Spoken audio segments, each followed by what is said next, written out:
All right, so I've just moved to the top of this field. We've got a bit of a slope, so I'm at the top of the slope, trying to give you a little bit better picture of what we're working with and a bit of background information. So I'll give you a little scan of the field here. You can see some piles of rock which we picked out in the last couple weeks.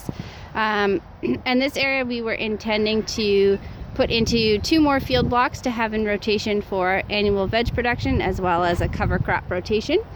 And since working up here, we have discovered that there is a big rock ledge which makes it very difficult to manage in the way that we are doing regenerative agriculture. So typically we are looking at permanent raised beds, but with what we've discovered here lends itself not as well to that in terms of field preparation, and there's just not a lot of depth of soil to work with.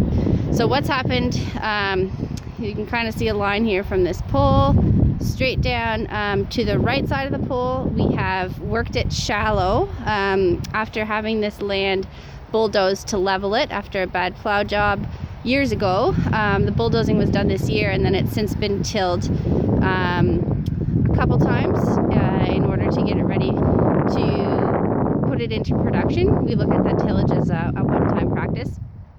But after using a BCS tiller, so a walk-behind tractor, we've discovered that there's just not enough soil depth to work with here, and there's not enough depth for deep-rooted crops to grow, and we'd have to bring in quite a bit of soil to create raised beds.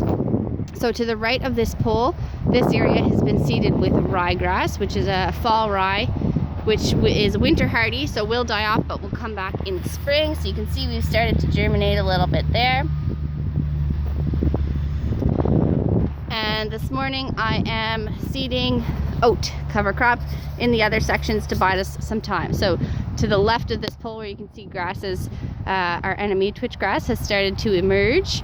I am using this fancy broadcast seeder here. This is a very bad image of it, to seed oats. The oats will germinate this fall if everything goes in our favor. And then we plan to frost seed clover. So before the snow actually goes, we will seed clover over top of the snow, and it'll burrow its way down through the snow and germinate when the conditions are right for it. So we'd have a bed of clover to kind of hold soil down and add some nitrogen and help us manage things as we figure out what best to use this field for going forward. So, Claire at Hayes Farm, thanks for listening.